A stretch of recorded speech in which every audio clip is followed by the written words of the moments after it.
and welcome to the special pre-election show we have just for you in the run-up to the elections on the 3rd of August. So today what we do is focus on the bus rapid transport systems in the country's metros, the successes and unfortunately the failures as well. Good to see you. Good evening. Good to see you. Welcome back. Thank you so much. I missed you too. You know, I was watching both of you in a hotel room in Komatipoort. Yeah. And you look great. And we didn't misbehave, did we? Well, no. Well, in the spirit of Mandela Day, we decided to behave, eh? You did. Well, a little bit. Yeah, at least. Well, Lee, and it's only fair to say that this system brought some huge relief on our city's transport system. And today we focus on Tshwane and as well as Cape Town. And then, of course, the failures of the Nelson Mandela Bay Metro. And no prizes for guessing who's on the hot chair today. Tabiso Sitole. It's good to have Yeng back. I know, right? I must do it more often. If you think that the hot seat is this one, no. Try and sit where Leanne sits. That's the hot seat. hot seat. I don't want to do That's that. I'm not going there. Good to have you back, love. Well, thank you very much there to the two of you. Well, we also want to hear from you, as usual, on this program. And today we asked the question whether you think the metros have solved or improved the public transport in your area. Why you think so, or, well, have they not? Anyway, hashtag us. Hashtag SABC elections. That's where we'll read out your tweets. That's, of course, a bit later on in the program. For now, I'll hand you back to the main desk, Leanne, as well as Simpiwe. All right, let's start off with some good news. As we're focusing on the bus rapid transit system today, we have a look at Tshwane's bus service, known as Yeng. It's been running smoothly for over 3 years now. Yeah, and this is thanks to the inclusion of the taxi industry, which was strongly opposed to Johannesburg's Rea Vaya system. The bus rapid transit program was approved by Cabinet 9 years ago and forms part of the city's revitalization project. Yeng is Sesotho for Let's Go. It links remote parts of Tshwane to the inner city. The BRT system started when South Africa won the bid to host the World Cup. And then City of Tshwane was one of the cities selected to implement the BRT. So it started from there. So it was about providing a reliable public transport service to the people that are coming, but also to benefit the citizens of the city of Tshwane and the other cities that were implementing it. Lanes are allocated to the BRT buses, making the rides fast and on time. The stations provide commuters protection from the elements. Yeng is always on time. It doesn't wait for the bus to be full before you get to your destination. It works with time and is convenient. I'm using a pram for my baby. I can't use it if I take a taxi. And the fare as well. For a taxi, I need to pay about 14 or 12 rand to come to the east side of town. But with Yeng, I only pay 8 rand for a trip. So since they have their own lanes, that means there's no traffic. So that way I won't be late to school. The Tshwane Rapid Transit System is the third of its kind to be introduced in the country. It follows hot on the heels on the one in Cape Town known as MyCiTi bus and the one in Johannesburg known as Rea Vaya. The taxi industry was strongly opposed to the Rea Vaya BRT system in Johannesburg. It felt threatened. In Tshwane, regional chairmen of 2 rival taxi associations were appointed as the chair and deputy chair of the Tshwane Rapid Transit Board. This helped to quell the tensions with the taxi industry.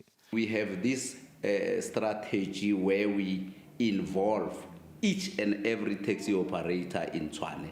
We make everybody to have an information as to what is happening and so on and so on. And the city in that regard supports us. Plans are underway to cater for more townships once the bulk of the work is done.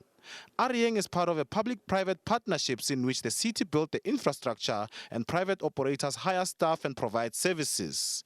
In Johannesburg, the city owns the buses.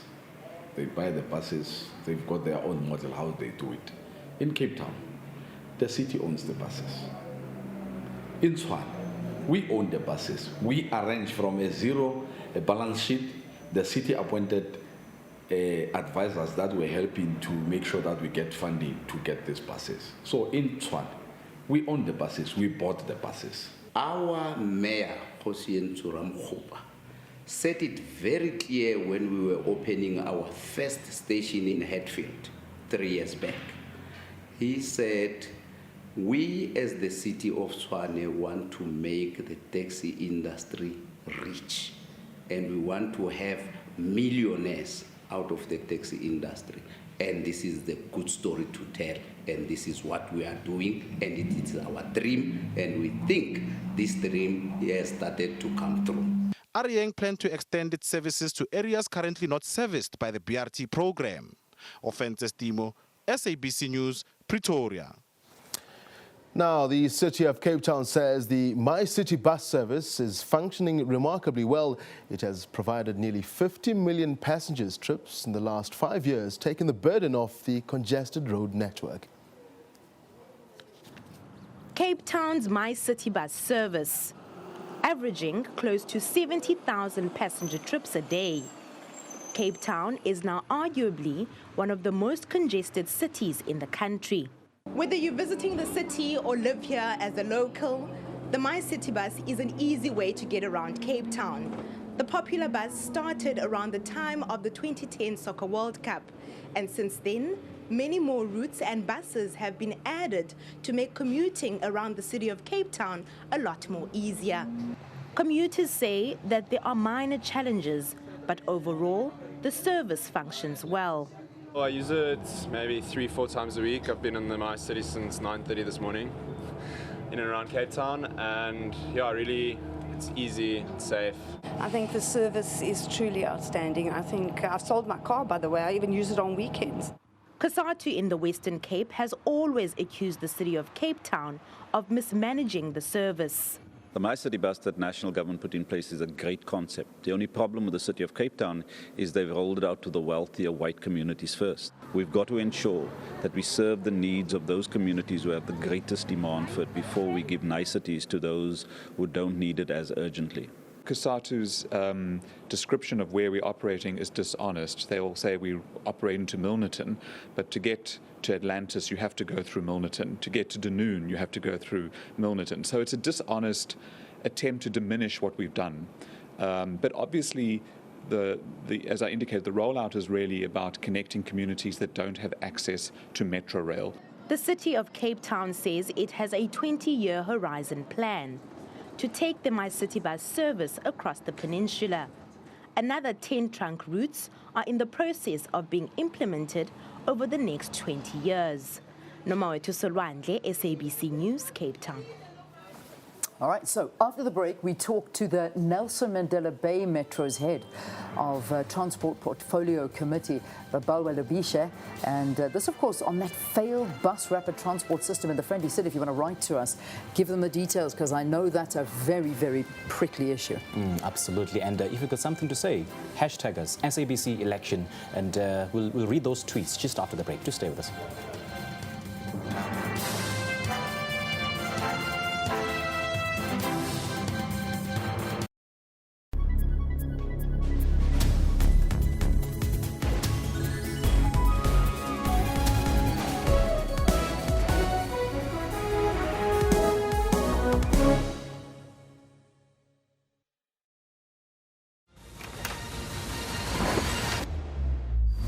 Unlock a whole new world of African hospitality.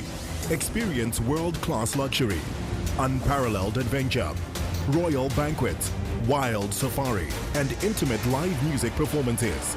Book your 3-day escape today. Brought to you by ESP Africa, producers of the award-winning Cape Town International Jazz Festival. The Royal Escape Experience. Usisiwe Jamsana, SABC News, Alice.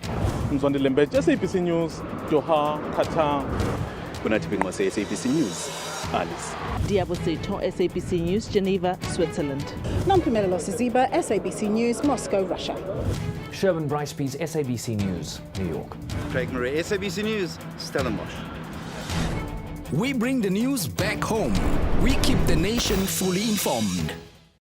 One other person has been shot dead and another is in a critical condition in hospital. The CRL has laid charges against controversial televangelist Paseka Mutsoeneng. More than 1.3 million South Africans have been added in the past 2 registration weekends. The International Monetary Fund warns that policy uncertainty could dampen economic growth in South Africa. And all eyes are on the new Bok coach, Alistair Coetzee. He's challenged to keep everyone in the country happy.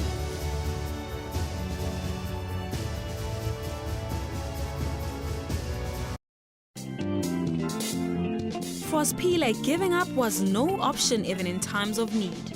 If it wasn't for the opportunity that was given to me by the taxi owner, late Mr. Sibego, maybe I wouldn't be where I am.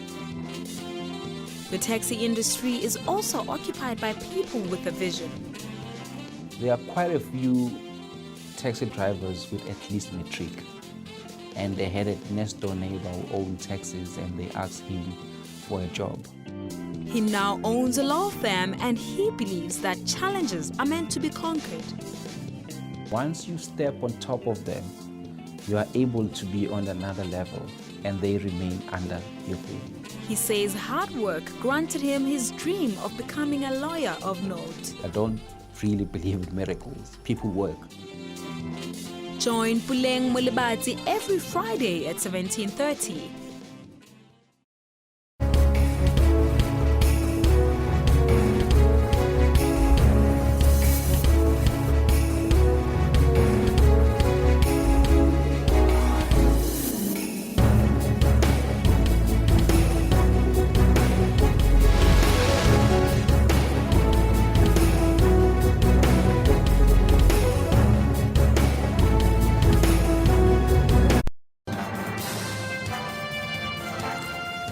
Right, welcome back, everybody. It's 11 minutes past 6, and thanks so much for staying with us this evening.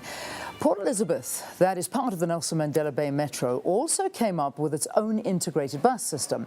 Now, it was envisaged to be up and running by the 2010 Soccer World Cup, but the IPTS never launched successfully. There were allegations of corruption, and it could not reach consensus with the Metro's taxi organizations. The city's fleet of buses are now stored at a depot. So, in our Port Elizabeth studio, we have Babalwa Lobishe, who is the head of the Transport Portfolio Committee in the Metro, to brief us on what is happening with this system. Thank you so much, Babalwa. Thank you very much for being our guest here on the program. Thank you as well, Leanne. But Barbara, let's talk about this bus system, which is called the IPTS. Never been launched. It's been sitting since 2010. When is it going to be up and running? As from the 1st of July, we have launched the countdown, 100-day countdown, towards the go live of the starter service for the new phase. And we have all systems in place. We do have the process plan in place, which include the agreements with the taxi industry. It includes the identification of the route, and that route is within the location, which is the previously disadvantaged area. Yeah. And as well, the buses, yes, they are on the depots, but they are fully maintained. We've just received them from the maintenance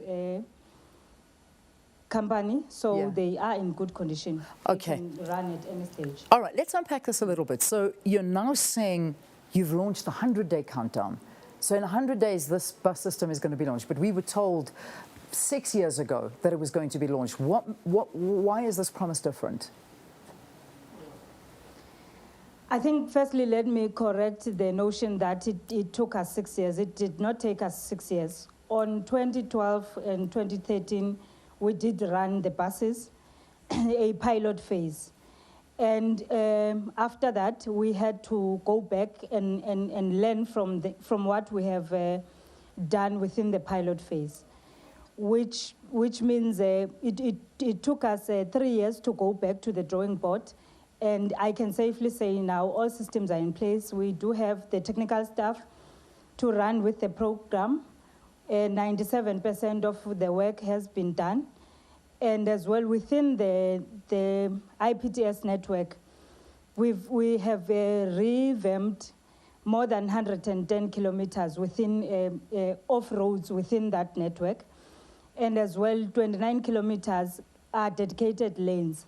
Yeah. Buses are also part of the achievements that we can count.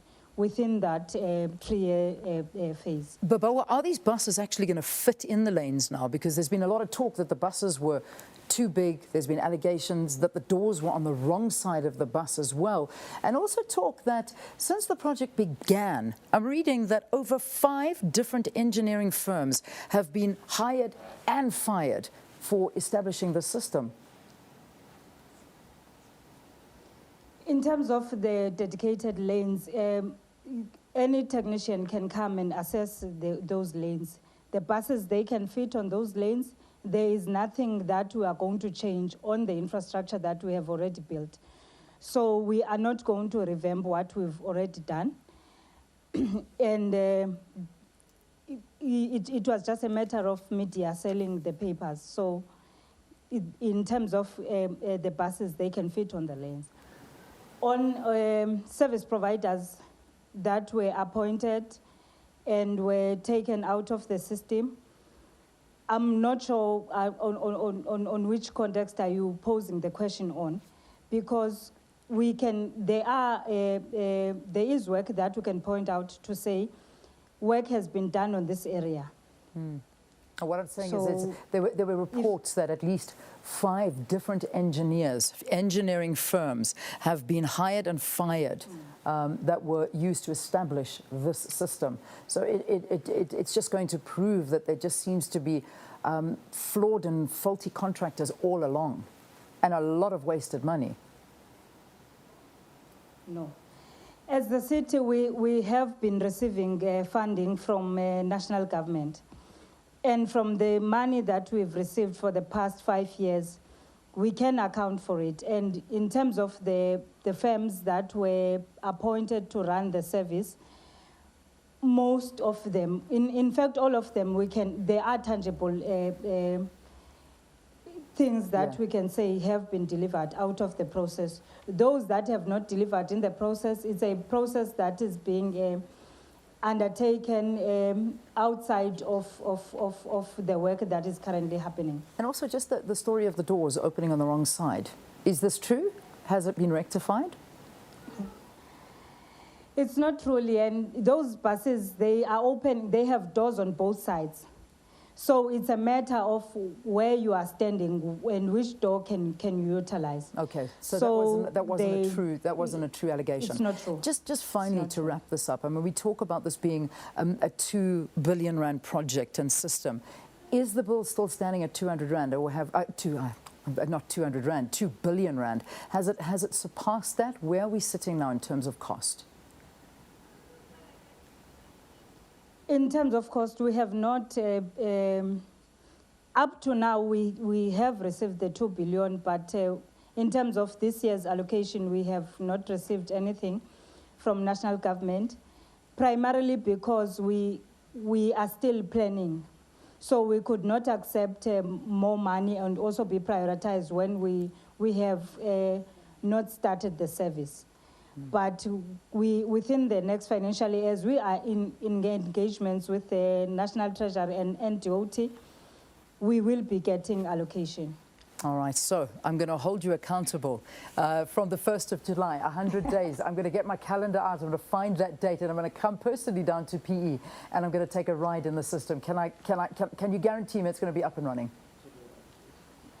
I can guarantee you, and you can call me even after October, after the elections. We will be here launching those buses in October, and also launching even the bylaws which relate to the service. So the transport month will be the busiest month in our city. All right, let's leave it there for this evening. Thanks so much. So there you have it. If you're living in the metro, you have a assurance that system is going to be up and running by October. Babawe Lobishe, she's the head of the Transport Portfolio Committee in the Metro. Thank you again for joining us this evening.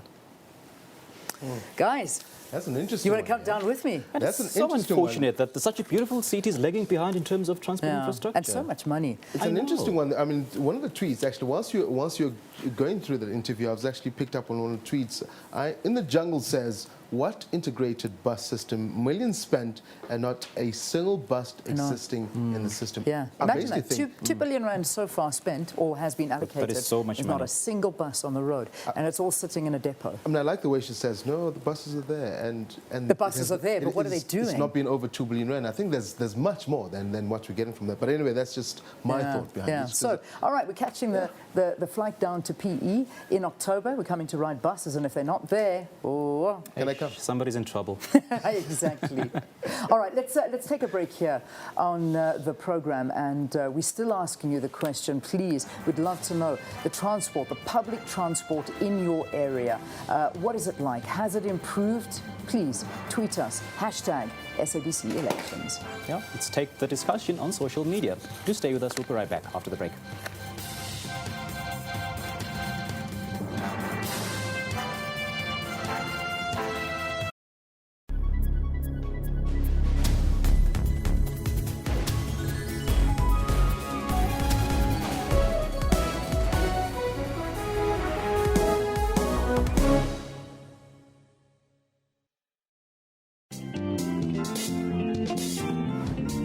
Your past should not determine your destiny if you make informed choices about your future. I made a choice to leave the drugs, stop selling drugs, and going back to school. Upilong unleashes a chef who discovered his talent from doing cooking chores. When you look at the church, there was chores that you have to do, and mine was cooking. Our own chef made an excellent presentation when his recipe was chosen for MasterChef. I've been to more than 10 countries. And there was always someone paying for my plane ticket. Someone see the potential in it. For uplifting stories, join Puleng Mulibati every Friday at 17:30.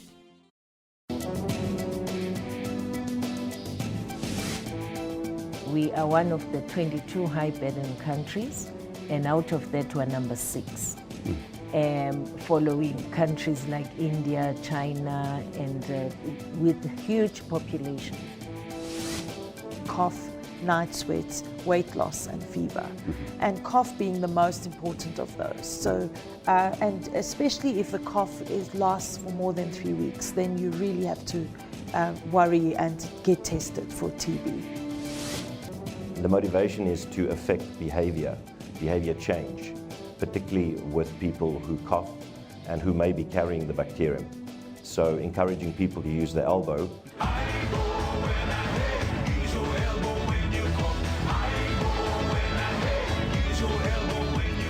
For more on health, join your host Dr. Selo Motaung every Saturday from 9 to 10 a.m.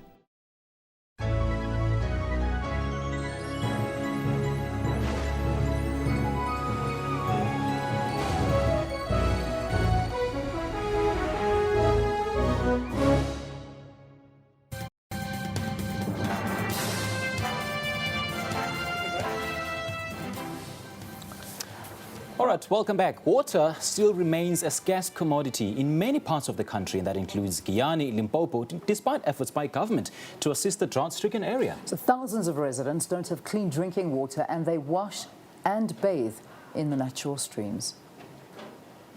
We formed the forum to save the community with so many things. Number one, our health system.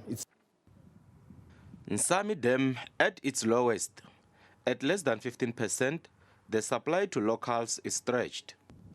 Over 90 villages are dependent on this dam. Locals are now forced to the streams. This is where they fetch water and do laundry, exposing them to waterborne diseases. Residents of Makosha are among those who have been struggling for years.